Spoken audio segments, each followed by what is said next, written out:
Assalamualaikum warahmatullahi wabarakatuh. Di sini saya bersama teman saya yaitu Siti Rohmah akan mempresentasikan makalah tentang administrasi tenaga pendidik dan kependidikan, yaitu pembahasan mencangkup pengertian dari administrasi tenaga pendidik dan kependidikan, tujuan dari administrasi pendidikan, dan ruang lingkup administrasi pendidikan. Yang pertama yaitu pengertian administrasi. Administrasi dalam pengertian secara harfiah, kata administrasi berasal dari bahasa Latin yang terdiri atas kata ad dan ministrare. Kata ad mempunyai arti yang sama dengan kata to dalam bahasa Inggris yang berarti ke atau kepada. Dan kata ministrare sama artinya dengan kata to serve atau to conduct yang berarti melayani, membantu, dan mengarahkan. Dalam bahasa Inggris, administer berarti pula mengatur, memelihara, dan mengarahkan. Menurut Ramadhani, kata administrasi secara harfiah dapat diartikan sebagai kegiatan atau usaha untuk membantu, melayani, mengarahkan atau mengatur semua kegiatan di dalam mencapai suatu tujuan. Administrasi dalam pengertian yang sempit yaitu kegiatan yang intinya merupakan kegiatan rutin, catat-mencatat, mendokumentasikan kegiatan, menyelenggarakan suatu surat menyurat, dan segala aspek, serta mempersiapkan laporan. Kemudian, tenaga pendidikan. Tenaga pendidikan adalah anggota masyarakat yang mengabdikan diri dan diangkat untuk menunjang penyelenggaraan pendidikan, yang termasuk ke dalam tenaga pendidikan adalah kepala satuan pendidikan, pendidik, dan tenaga kependidikan lainnya. Menurut Undang-Undang Nomor 20 Tahun 2003, Pendidik dan Tenaga Kependidikan, Pasal 39. Tenaga kependidikan berfungsi melaksanakan administrasi, pengelolaan, pengembangan, pengawasan, dan pelayanan teknis untuk menunjang proses pendidikan pada satuan pendidikan. Tenaga kependidikan terdiri dari orang-orang yang berada di satuan pendidikan yang berpartisipasi dalam penyelenggaraan pendidikan, baik secara tidak langsung terlibat dalam proses pendidikan tersebut.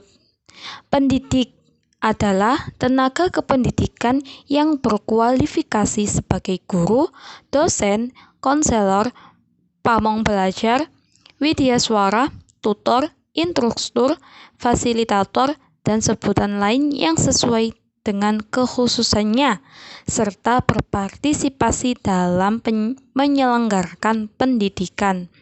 Sedangkan menurut Undang-Undang Nomor 20 Tahun 2003, Bab 9, Pendidik dan Tenaga Kependidikan, Pasal 39 mengatakan bahwa pendidik merupakan tenaga profesional yang bertugas merencanakan dan melaksanakan proses pembelajaran, menilai hasil pembelajaran, melakukan bimbingan dan pelatihan, serta melakukan penelitian dan pengabdian kepada masyarakat, terutama bagi pendidik di perguruan tinggi.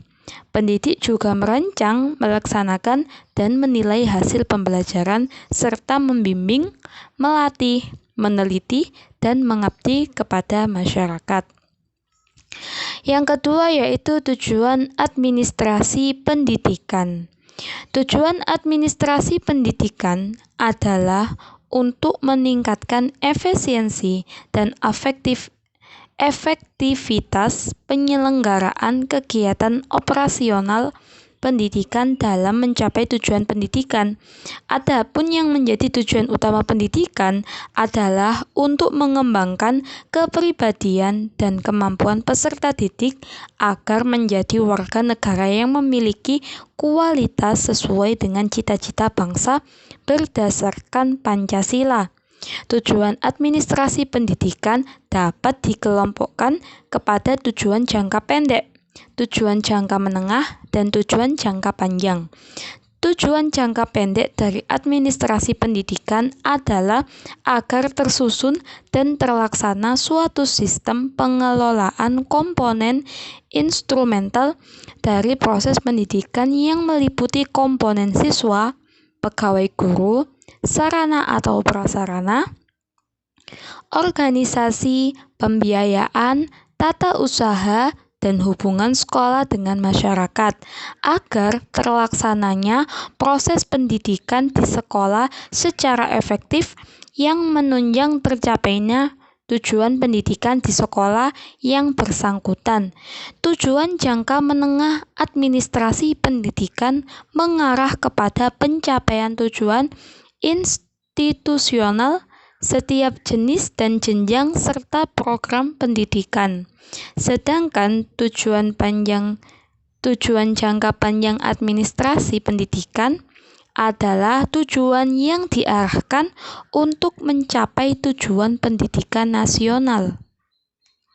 Di samping itu, secara operasional administrasi pendidikan bertujuan untuk 1. Memudahkan pekerjaan administrasi dalam bidang pendidikan, memudahkan proses pelaksanaan dan pemanfaatan potensi manusia dan material yang diharapkan akan dapat menghasilkan keputusan-keputusan administrasi dalam bidang pendidikan yang sifatnya realistis, kolektif, dan sehat untuk mencapai penyelesaian masalah administrasi dalam bidang pendidikan yang dihadapi. Yang kedua, menciptakan iklim rohaniah, psikologis, dan sosial dengan memperhatikan dan memupuk kejujuran, amanah, keikhlasan dalam bekerja. Selanjutnya, meningkatkan moral dan semangat kesetiakawanan di antara individu yang terlibat dalam kegiatan-kegiatan administrasi pada lembaga pendidikan. Kemudian meningkatkan produktivitas kerja para pekerja, serta memperbaiki kualitas, metode, dan media dalam kaitannya untuk mencapai tujuan pendidikan. Meningkatkan kemampuan pekerja dan mempertinggi pengetahuan, keterampilan, dan sikap secara terus-menerus dalam melakukan pekerjaan yang diemban. Selanjutnya, mengadakan perubahan yang diinginkan dalam proses pendidikan dengan seluruh aspeknya dan mendorong peserta didik dalam mencapai pertumbuhan yang menyeluruh dan utuh, serta dapat melakukan penyesuaian dalam masyarakat yang selalu mengalami perubahan.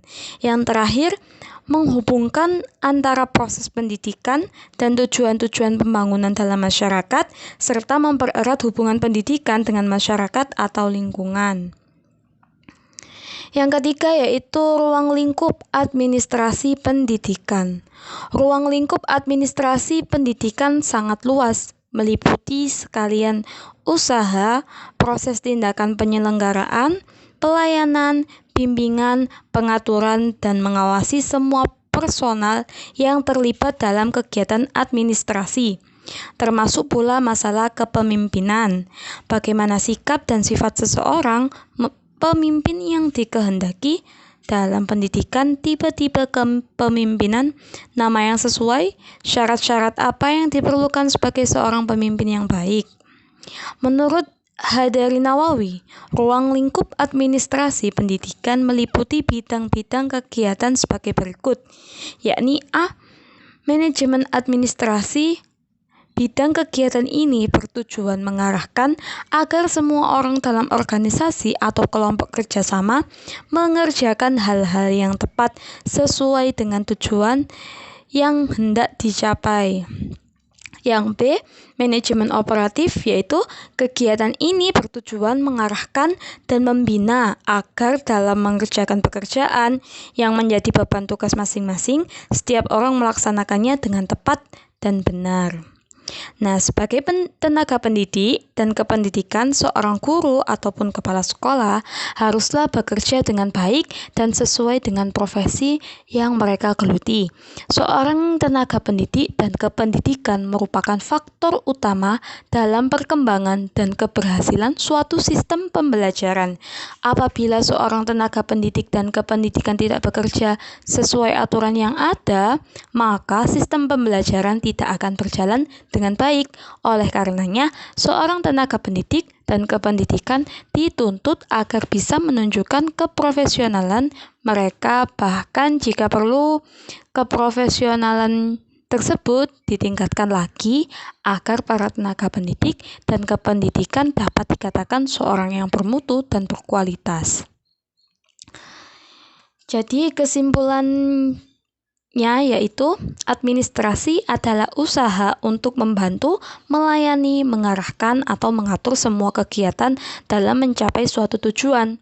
Pendidik adalah tenaga pendidik yang berkualifikasi sebagai guru, dosen, konselor, pamong belajar, widyaswara, tutor,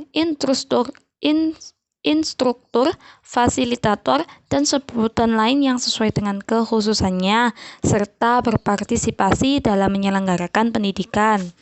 Tenaga kependidikan adalah anggota masyarakat yang mengabdikan diri dan diangkat untuk menunjang penyelenggaraan pendidikan. Secara umum, tujuan administrasi pendidikan yaitu untuk meningkatkan efisiensi dan efektivitas penyelenggaraan kegiatan operasional pendidikan dalam mencapai tujuan pendidikan. Adapun yang menjadi tujuan utama pendidikan adalah untuk mengembangkan kepribadian dan kemampuan peserta didik agar menjadi warga negara yang memiliki kualitas serta sesuai dengan cita-cita bangsa berdasarkan Pancasila.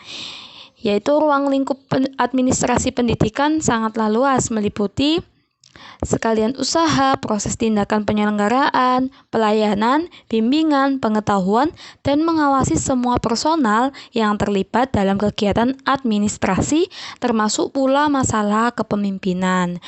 Bagaimana sikap dan sifat seseorang yang dikehendaki dalam pendidikan tipe-tipe kepemimpinan, nama yang sesuai, syarat-syarat apa yang diperlukan sebagai seorang pemimpin yang baik. Sekian penjelasan dan presentasi dari kelompok kami. Kami ucapkan terima kasih. Wassalamualaikum warahmatullahi wabarakatuh.